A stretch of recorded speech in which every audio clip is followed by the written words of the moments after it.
Halo semua, ya berjumpa lagi di video ulasan saham ya, sekaligus juga rekomendasi dan market review untuk Winner Stocks Indonesia. Bagaimana kabar Bapak Ibu hari Senin ini mengawali perdagangan di minggu kedua ya, dan sekaligus juga PPKM darurat ya. Banyak daerah jalan protokolnya ditutup ya, banyak yang galau. Ini gimana nih ekonomi dan sebagainya. Perkembangan ekonomi bagaimana, kondisi rumah sakit tambah berat dan lain-lain. Tapi kok IHSG ya tetap aja ada peluang ya. Hari ini kita dapat profit lumayan, nggak main-main dari BNBA, dan dari BMHS ya. Saya sampai karena baru IPO jadi saya lupa namanya, BMHS kayaknya, Bunda Medik. Jadi rumah sakit Bunda. Dan bagaimana sih bisa dapat peluang terus gitu ya, dan bagaimana caranya supaya kita bisa menangkap peluang di tengah kondisi galau begini. Kemarin-kemarin kita sudah bikin video mengenai tips antisipasi ya, trading dalam kondisi yang serba tidak menentu ya. Mungkin Bapak Ibu sudah lihat video kita kemarin ya. Kita kemarin sudah buat video ya, tips trading untuk work from home ya. Dan bagaimana sih caranya kita supaya bisa mengendalikan psikologis trading yang marketnya begitu turbulence dan sebagainya ya. Dan ya saya bisa bikin ini jadi seperti sesi kedua atau ulasan tambahan lah ya. Jadi kita tentu saja kita sebagai trader ya. Jadi gini, bahasanya saya lagi mencoba untuk menata, maksudnya bagaimana sih caranya nyampein supaya Bapak Ibu bisa dapat konsepnya secara global dulu, baru bisa mencerna maksud pertanyaan saya itu, maksud pernyataan, maksud ulasan saya, apa yang kita bahas tuh seperti apa. Karena yang nonton video ini tentu saja dari banyak orang ya, jadi kita juga tentu saja perlu untuk supaya banyak Bapak Ibu bisa mengerti lah ya, karena tidak semua datang dari trading ya, datang dari trader, atau kalau nggak sudah piawai sekali trading saham gitu kan. Banyak yang juga baru mau berkecimpung di dunia ini dan belum lama, setidaknya baru mulai mungkin awal tahun ini, ketika yang lain tahun 2020 euforia trading saham, terus mulai tahun 2021 kepengen, saya pengen nyoba karena 2020 orang banyak bilang trading saham itu bagus dan sebagainya, dan ini mulai masuk coba-coba trading saham, dan kok kayak begini gitu, banyak jargon-jargon, istilah-istilah yang saya nggak ngerti. Mungkin ada beberapa bahkan yang sudah nonton video saya juga masih nggak ngerti ini maksudnya ngomongin apa sih gitu ya. Saya mencoba sih sebenarnya untuk tidak terlalu teknikal itu, makanya beberapa video saya belakangan ini kita buat supaya tidak terlalu ya, tidak terlalu teknikal, benar. Maksudnya tidak terlalu ribet, rumit gitu ya. Kita pakai bahasa yang awam-awam, yang dengan common sense ya, common sense. Maksudnya common sense itu adalah sesuatu yang sebenarnya selalu kita lakukan di kehidupan kita sehari-hari gitu. Tapi kita juga lakukan itu di saham, trading saham, berdagang saham. Kalau buat bagi orang-orang yang memang sudah native-nya seorang pedagang atau tidak jauh dari dunia dagang gitu, mungkin apa yang saya sampaikan tidak sulit. Pola-pola yang saya sampaikan tidak sulit. Tapi bagaimana dengan orang yang sama sekali completely nggak ngerti tentang dagang? Bagaimana? Wah, itu mungkin akan repot gitu ya. Saya mungkin jelaskan mengenai istilah first in, first out, first in, last out, dan last in, last out, atau last in, first out, dan sebagainya. Itu kan banyak istilah-istilah ekonomi yang mana sebenarnya saya sendiri tadinya nggak ngerti itu, karena saya berangkat bukan dari background seorang ekonom ya, atau bahkan pedagang.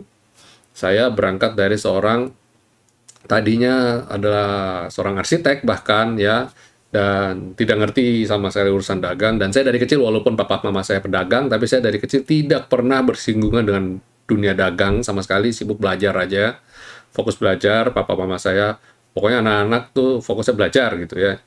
Dan berangkat dewasa, kuliah kerja sesuai apa yang saya pelajari.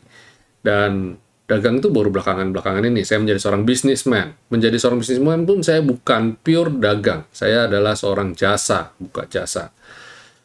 Jadi, saya tidak peduli dengan stok, saya tidak peduli dengan harga naik turun, saya nggak peduli semua itu. Jadi, saya benar-benar awam dalam dagang sebenarnya. Jadi, apa yang saya gunakan saat ini, saya pakai sekarang ini, malah justru lebih banyak belajar karena saya trading saham. Jadi saya banyak belajar teknik-tekniknya dan sebagainya. Akhirnya saya jadi cukup mengerti dengan dunia ini. Oke, comeback. Jadi video kemarin sudah saya ulas ya. Tips penting untuk trading saham di kala work from home. Nah, kita harus tahu dulu latar belakang kenapa sih kita sampai work from home ini, kenapa gitu kan. Pastinya ya, karena tentu saja aktivitas kita sedang dikurangi ya, kita sedang mencoba untuk mengurangi aktivitas interaksi kita dengan dunia luar, supaya kita itu bisa di rumah, supaya semakin sedikit interaksi antar orang, jadi penyebaran COVID bisa lebih terkendali gitu kan. Nah, berarti intinya ekonomi juga saat ini sedang tidak kondusif, betul nggak? Dan kalau bicara mengenai ekonomi, pasti itu menjadi sesuatu yang akan otomatis berkaitan erat dengan perusahaannya, betul kan? Yang kita sedang tradingin sahamnya gitu. Atau kita sedang beli perusahaan ini, punya saham gitu. Dan tentu saja berimbas dengan pergerakan pasar saham pada khususnya, ya kan? Jadi harganya terpengaruh karena ekonomi. Jadi ekonomi kita lihat sebagai sesuatu yang makro, yang global, yang besar skupnya ya. Dan skup kecilnya di dalam ekonomi itu perdagangan saham, karena kita berdagang surat kepemilikan perusahaan, kita jual beli gitu kan. Nah, itu simpelnya sih dagang saham. Jadi kondisi kita saat ini work from home memungkinkan untuk kita itu jadi punya keleluasaan untuk trading saham. Dan pada dasarnya kondisi itu tentu saja pasar tidak bagus-bagus banget. Bahkan menurut saya cenderung jelek. Karena apa? Ekonomi lagi serba tidak menentu, uncertainty ya, tidak menentu, dan posisinya kalau tidak menentu begitu akhirnya mengakibatkan pergerakan harga yang nyaris boleh dibilang unpredictable, sangat-sangat susah kita bisa tebak, dan larinya liar banget. Kalau nggak terlalu kencang, ya terlalu slow. Dan kalau kita ngomong kencang, larinya kencang, itu bisa satu hari bisa naik puluhan persen, bisa turun puluhan persen. Nah, untungnya kondisi saat ini pemerintah menjaga kalau naik puluhan persen, turunnya maksimum 7%. Itu namanya auto reject bawah asimetris. Jadi ketika turun, dicegat di bawah supaya tidak turun lebih jauh lagi. Kalau dulu naik 25%, turun juga 25% maksimum ya. Atau naik 35%, turun bisa 35%. Tapi itu kan simetris namanya. Naik dan turun, batasnya sama-sama plus 25%, bawah minus 25%. Tapi sekarang kan jadi tidak. Jadi bawahnya minus 7% saja. Dan walau begitu, tidak menutup kemungkinan, hari ini turun 7%, besok turun lagi 7%, dan besok turun lagi 7%. Jadi di sini saya mencoba menjabarkan resikonya dulu nih. Di tengah kondisi yang potensi profit puluhan persen, juga potensi minus puluhan persen. Jadi jangan dikira ketika ARB asimetris berarti kalau turun 7% aman gitu. Belum tentu. Besok bisa langsung turun lagi 7%, bisa langsung turun lagi 7%, lompat kodok. 3 hari berturut-turut sudah minus 21%. Dan harus kita waspadai itu. Banyak orang yang nggak sadar, banyak orang yang merasa, untung dong, naik 25%, turun 7%. Kapan lagi punya market kondisi enak begini gitu kan. Jadi hati-hati ya, nggak begitu. Pada dasarnya nggak begitu. Dan bagaimana cara untuk trading di kondisi yang seperti itu, Pak? Satu, saya mau kasih tahu. Dunia dagang dari zaman dulu sampai zaman sekarang sama nggak? Ya, sebenarnya sama. Cuma polanya jadi lebih banyak twistnya. Jadi banyak twistnya artinya teknik-tekniknya banyak dan sebagainya. Tapi pada dasarnya semua sama gitu ya. Namanya jual beli dari dulu sampai sekarang sama aja. Trading sama aja. Dan trading saham pun sama, saya bilang. Banyak teknik dagang, pasti banyak. Dan kalau saya bilang teknik banyak, dagang banyak, kita jabarkan satu-satu, nggak ada habisnya. Itu sebabnya saya bilang, saya sendiri di dunia saham, walaupun saya sudah sebagai coach, ya, sebagai mentor, tapi saya sendiri masih belajar dengan behavior baru. Bukan belajar, bukan berarti ilmu baru, bukan ilmu baru, tapi lebih kayak seperti kita bilang beradaptasi dengan kondisi. Dan sebenarnya Bapak Ibu, kondisi yang kita alami hari ini, dulu juga pernah kita alami. Saya trading saham dari tahun 2008. Dari 2008 sampai sekarang bagaimana? Ya sama saja. Saya ngalamin 3 kali krisis. Pertama krisis subprime mortgage. Terus saya ngalamin krisis SARS. Terus saya juga ngalamin krisis yang ini, COVID-19. Dan kita ngalamin krisis seperti itu, volatilitasnya bagaimana? Sama saja, sama gilanya, volatilitasnya sama. Saya waktu tahun 2008 ngalamin yang luar biasa ngerinya. Sampai saya waktu itu karena masih sangat pemula, saya sampai tutup, saya nggak trading dulu. Dan 2015 pun sama. 2014, sorry. Dan ketika saya mulai comeback ke 2016, mulai masuk lagi dengan intens. Maksudnya gini, ya trading, cuma saya ketika 2016 saya berpikir bahwa ini nggak bisa kayak gini. Babak belur habis-habisan nggak mungkin kayak gini terus. Jadi saya benar-benar mulai belajar. Jadi saya mulai mendalami apa itu yang namanya trading saham. Maksudnya saya mempelajari teknik-teknik. Teknik-teknik supaya apa sih? Supaya saya bisa beradaptasi. Supaya saya tuh siap untuk kondisi kayak gini, saya tuh harus bagaimana gitu loh. Karena ini adalah bisnis, dan bisnis itu tetap harus dipelajari. Nggak bisa tuh namanya bisnis cuma kita cuma ya tentu saja beda kan. Mamanya contoh kita bedanya apa sih mengelola toko kelontong biasa dengan mengelola hypermart. Tentu saja berbeda gitu loh ya. Cara kita mengurus stok, cara kita itu baru ngurus stok doang, belum human resource-nya, belum kita ngomong mengenai perputaran uangnya, utang piutangnya, vendor dan lain-lain gitu kan, jenis barang, stok gudang dan lain-lain. Tentu saja beda. Jangan ngomong kios lagi gitu ya. Kios, toko kelontong, terus mungkin toko kelontong yang semi modern, maksudnya seperti kayak Indomart, Alfamart ya, itu convenience store kita ngomongnya, istilah modernnya. Terus kemudian masuk lagi ke skala yang lebih besar, mungkin toko sebada ya. Kalau zaman dulu, zaman saya masih kecil, ngomongnya toko serba. Kalau sekarang terus dari toko serba berangkat menjadi supermarket, sekarang berangkat lagi menjadi hypermarket gitu ya. Dan sekarang hypermarket juga sudah berevolusi menjadi, boleh kita bilang sebagai marketplace ya. Skupnya jauh lebih luas lagi. Vendornya nggak cuma tertentu semua perorangan, institusi. Vendornya datang dari mana saja dan bisa dari seluruh dunia. Berevolusi. Market berevolusi. Tapi polanya sama nggak? Polanya sama, tetap sama. Polanya sama. Yang berbeda cuma cara kita mengelolanya. Dan satu hal yang pasti, yang tidak pernah berubah dari dulu sekarang, dan akan selama-lamanya, bagaimana kita mendisiplinkan money management. Oke? Tidak pernah berubah. Dulu, sekarang, dan selama-lamanya. Bagaimana kita menggunakan money management. Dan itu adalah ilmu paling dasar, paling basic, paling purba. Mengurus toko, dari yang kecil sampai yang luar biasa besar, tentu saja berbicara mengenai cash flow. Kalau bicara mengenai cash flow, kita akan berbicara mengenai bagaimana mengelola kapital kita untuk belanja. Dan bagaimana kita memberikan utang ke orang dan mendapatkan utang dari orang, dan kita bisa memutar itu, bisa mengelola itu menjadi suatu opportunity, kita bisa muterin itu menjadi suatu yang besar. Nah, itu baru triknya, baru ada triknya. Tapi pada dasarnya, besaran, maksudnya scope awalnya adalah money management. Jadi bagaimana kita menggunakan money management yang tepat, itu yang penting.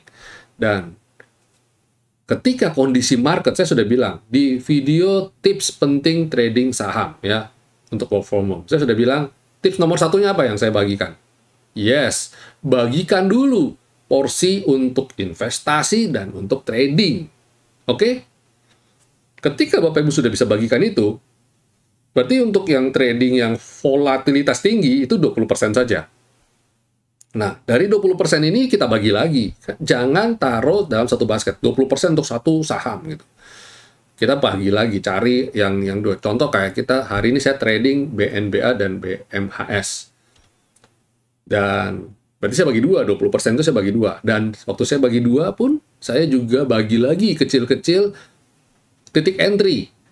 Dan kapan harus entry-nya yang bagus, itu ada pelajarannya tersendiri.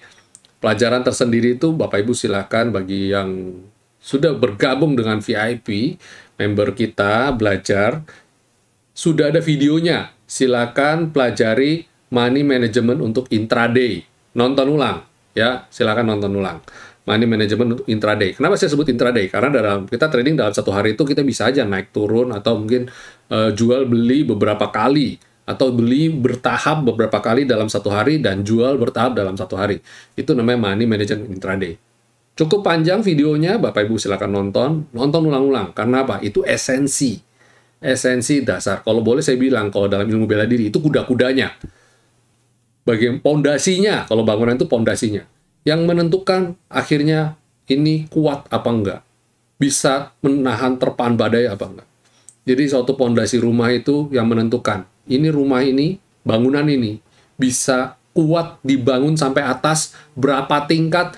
Yang diatur tuh di bawahnya pondasinya. Semakin kita nggak bisa ngatur pondasinya dengan baik, niscaya trading Bapak Ibu akan bagus. Paham di sini maksud saya? Ini kita punya quotes nih ya, no matter how small you start, always dream big. Itu punya filosofi yang punya banyak makna. Salah satunya dalam hal mengelola uang.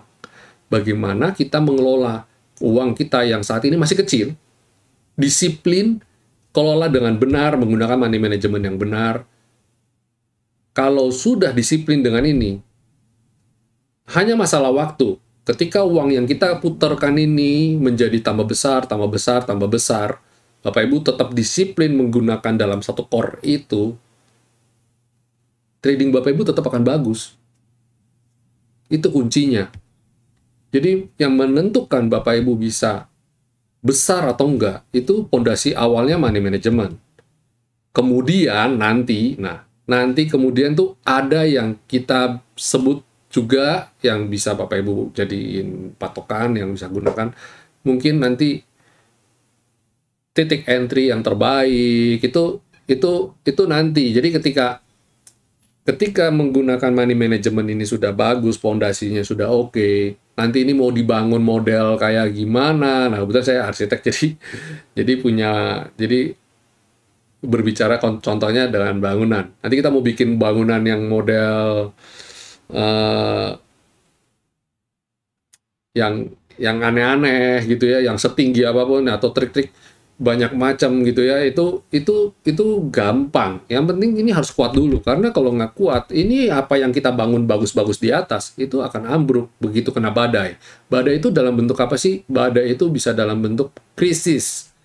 Yang kita alami kayak gini dan 2020 sampai 2021 yang belum rampung-rampung ini, itu krisis. Dan krisis bisa datang berkali-kali. Contoh, 2020 krisis, jebret bulan Maret, April, market amblas. Bisa rebound dari bulan Mei sampai Januari, rebound. Habis itu, ambiar lagi dari bulan Maret sampai bulan Mei. Mungkin Juni juga. Ambiar juga. Dan bulan Juni mulai comeback lagi. Juni dan sekarang Juli mulai oke, mulai membaik. Jadi, setiap waktu, setiap masa punya krisisnya sendiri-sendiri. Baik dalam, kita bilang krisis besar, krisis kecil. 2008 orang banyak bilang krisis. krisis 10 tahunan. Karena apa? Orang bilang, oh 98 krisis, 2008 krisis, 2018 masih krisis, sekarang kelipatan 10. Ya, ya sebenarnya akhirnya nggak krisis, tapi gini, orang melihat kacamata krisis itu banyak macam gitu loh. Jadi, krisis itu bisa benar-benar jadi krisis, atau krisis itu bisa menjadi suatu momen di mana kita bisa mendapatkan keuntungan lebih. Contoh, saya di bulan Juni kemarin, ketika orang banyak bilang marketnya kurang bagus, kita dapat profit luar biasa besar. Dan awal Juli ini juga sama. Kita sudah belum apa-apa, udah profit gede. Coba tanya member, teman-teman member, beberapa yang ngikutin disiplin, ngikutin saya punya stock pick ya. Profitnya luar biasa gitu loh, dan amazing banget. Saya juga amazing, saya lihat dalam baru belasan, ya ini udah mau nyaris pertengahan bulan ya, dan wow banget gitu loh, wow banget. Saya sampai kaget, kok cepet ya, saya udah dapat profit sekian gitu. Dan padahal marketnya lagi nggak oke, kita lagi PPKM darurat dan sebagainya. Nah, tapi nyatanya kita bisa aja gitu. Dan kembali lagi, kita siap nggak? Kita siap nggak dapat momentum? Ada yang tanya, jam berapa paling enak Pak beli? Kapan harus beli? Silakan coba nonton lagi di Money Management Intraday. Itu Bapak bisa nonton dari situ. Itu pertama. Terus kedua, kalau saya bilang sebenarnya kalau untuk trading, benar-benar trading, nyari saham yang gorengan, orang bilang, Pak, saya pengen dong dapat yang saham gorengan, profit gitu. Kalau saya bilang,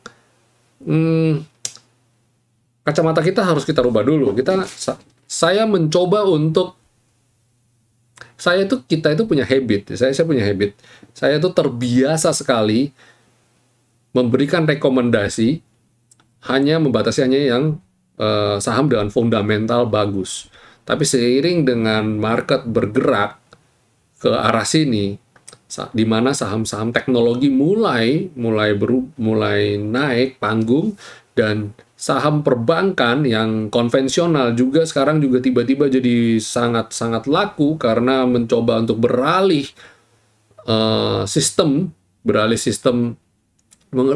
pola bisnisnya menjadi digital dan lain-lain, sehingga menjadi menarik crowd untuk beli. Yang tadinya orang tidak lirik karena dianggap, ini mah bank kecil, ngapain beli bank besar aja. Tapi sekarang karena bank ini kecil, makanya begitu gampang dia merubah sistem, begitu gampang dia bertransformasi, berubah pola bisnis yang dari konvensional menjadi yang baru, ya, yang disruptif, shifting.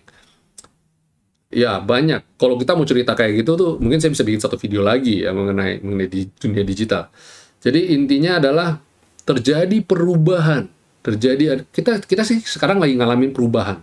Jadi saya mencoba untuk membuka wawasan saya, membuka pikiran saya, bahwa sesuatu yang dulu saya anggap bagus, sekarang belum tentu bagus. Dan yang dulu bagus dan masih akan bagus itu apa, dan sekarang saham yang tadinya nggak bagus, sekarang kok jadi bagus. Jadi saya nggak boleh menutup opportunity itu. Contoh, saya tuh dulu paling sebel trading emiten dari satu grup. Namanya, saya singkat aja, grup LP. Ya. Saya kurang cocok trading saham itu. Tapi kemarin di bulan Juni, saya justru malah dapat banyak dari grup itu. Dan karena apa? Saya mencoba untuk out of the box. Udahlah, saya trading aja gitu loh, nggak pusing. Saya nggak mikir, mencoba untuk menutup mata. Iya, memang valuasi penting. Saya selalu menekankan sisi valuasi.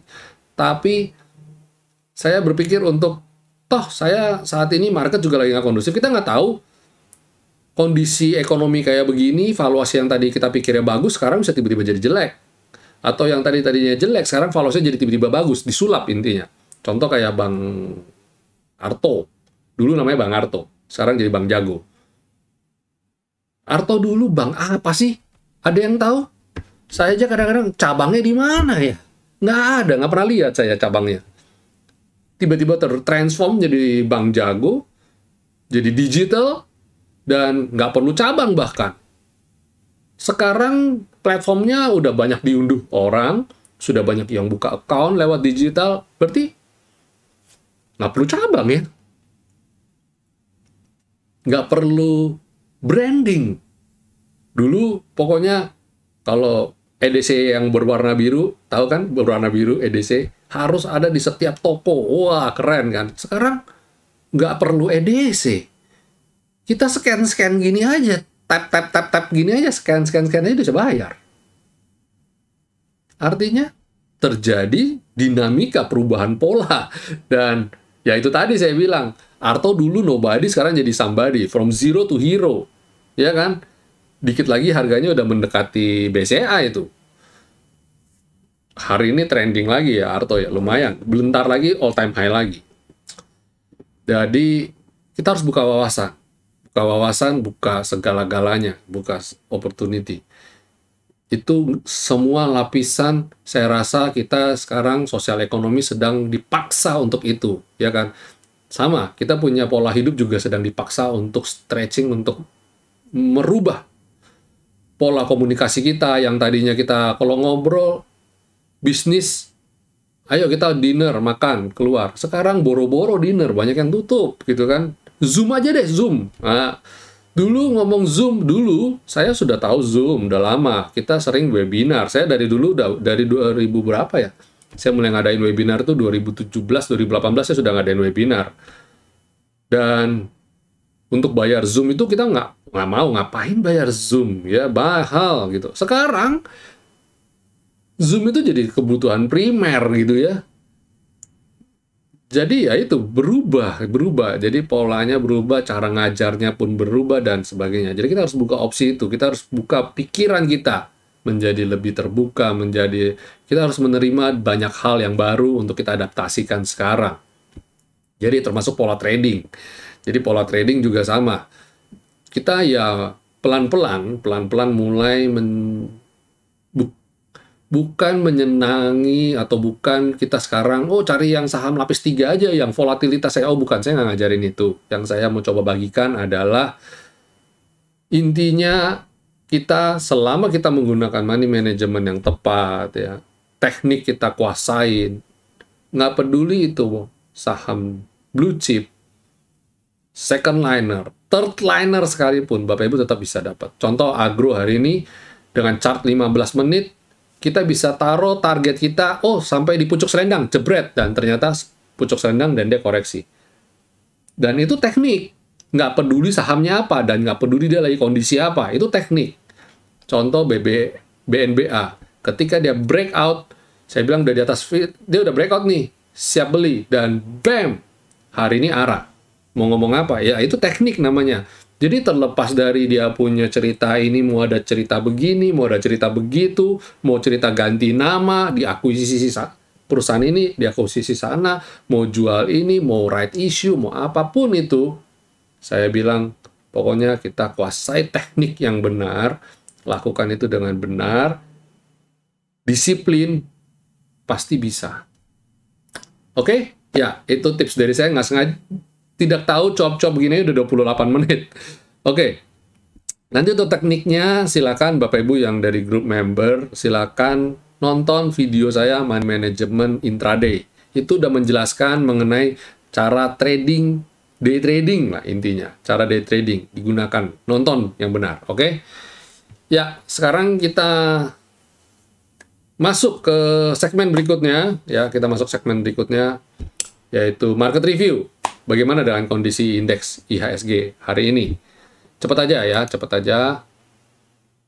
Nah, ini composite kita.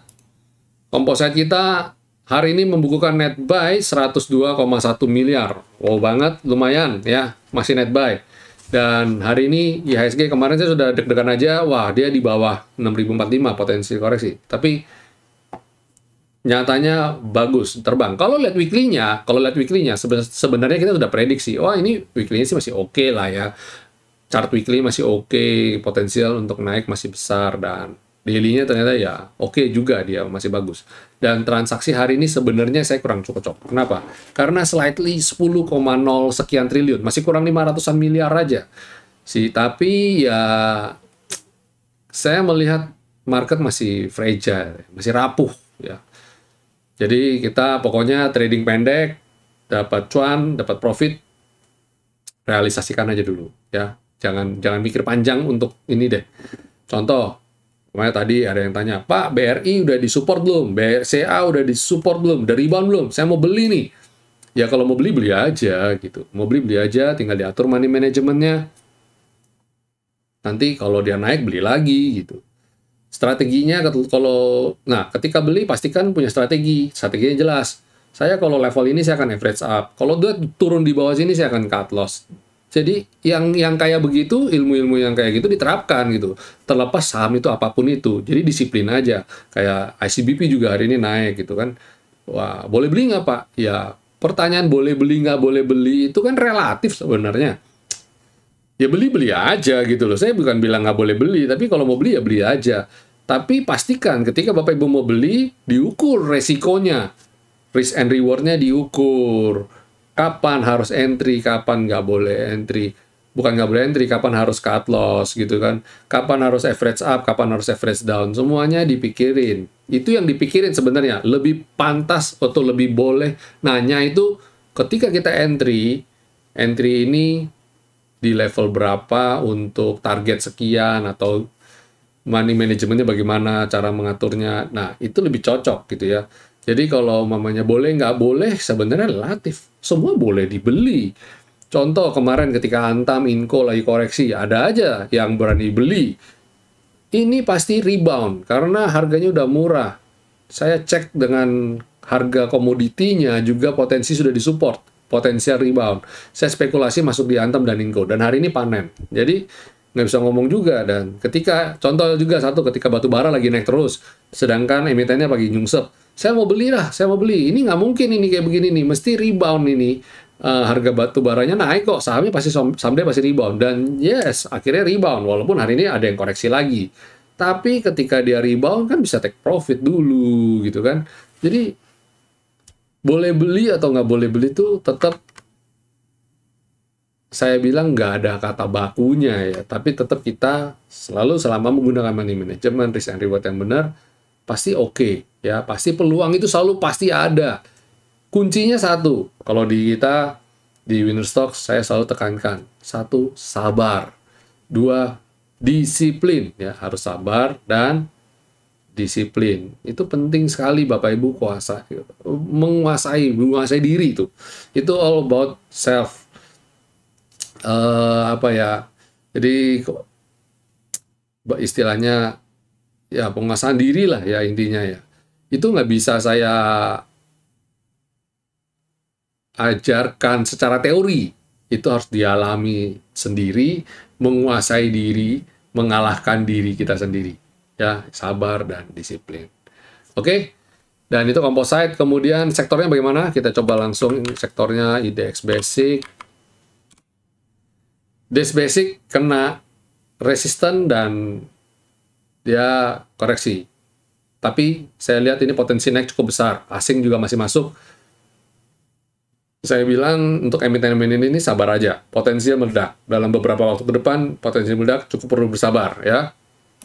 Consumer cyclicals, karena sudah terlalu jauh meninggalkan selendang, no wonder nggak kaget, pasti koreksi. Saya sudah bilang loh ini, silakan nonton video market review saya. Ulangi lagi, nonton beberapa waktu yang lalu. Hari Kamis punya kalau nggak salah, saya sudah bilang, ini potensial koreksi karena sudah terlalu tinggi, sudah terlalu jauh dari selendang. Dan nyatanya betul. Lalu energi masih sideways, masih bergerak sideways. Sideways itu apa? Sideways itu suatu pergerakan yang bergerak di tempat itu aja terus. Jalan di tempat istilahnya, nggak naik ya nggak turun, ya flat datar. Jadi kalau saya bilang sama saham ini, ya, kalau harga komoditinya naik, cari yang harga komoditi naik dan harga sahamnya lagi murah, potensi untuk rebound cukup besar. Ya, lebih bagus kuasai technical analisa, jadi ketika untuk entry dapat momentum yang pas, tepat. Dan finance, finance hari ini udah mulai ya.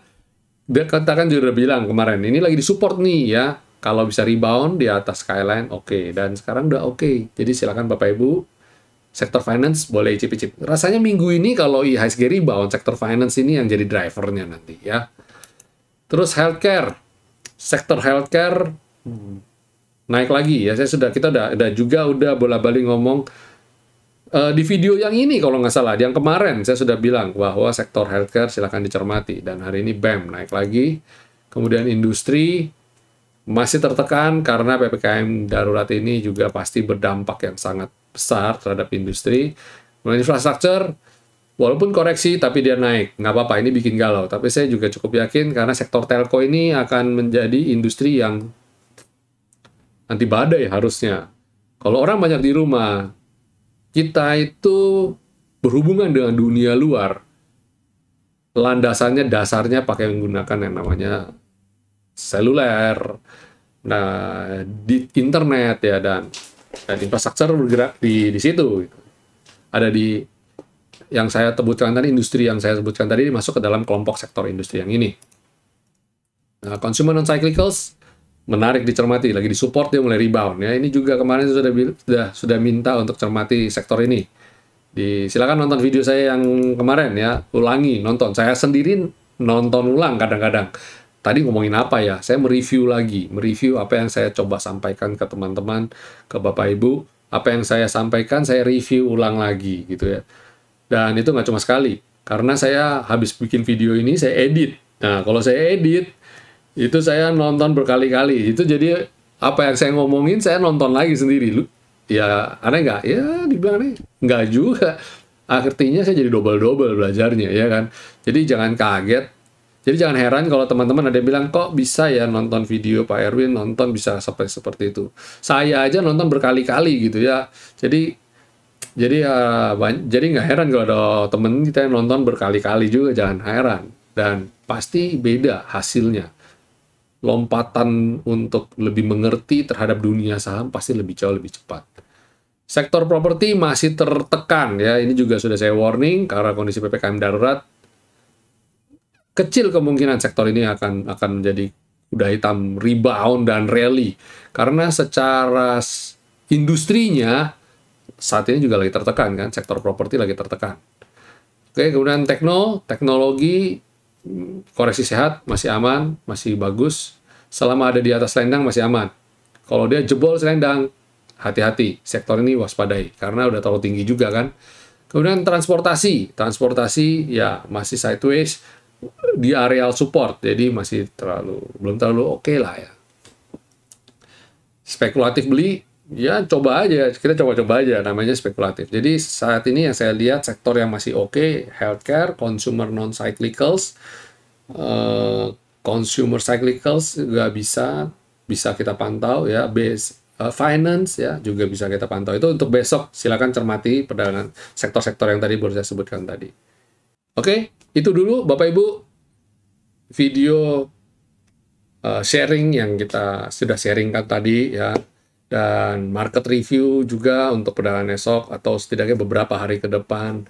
Besar harapan saya kita bisa belajar, saling sharing, saling belajar dari video apa yang sudah kita buat. Dan saya juga berdoa untuk semua pemirsa Winner Stocks Indonesia dalam keadaan kondisi yang sehat, tetap aman, tetap sehat semua ya, terhindar dari COVID-19. Dan kalaupun sampai mesti ada yang kondisinya terisolasi mandiri, harus isolasi mandiri atau sedang berjuang untuk melawan COVID, saya doakan segera sembuh dan bisa beraktivitas kembali ya. Oke, itu dulu dari kita Winner Stocks Indonesia. Semoga apa yang kita bagikan hari ini bisa berguna bagi Bapak Ibu. Sampai jumpa. Happy profit ya, happy profit, stay safe, stay healthy, and God bless.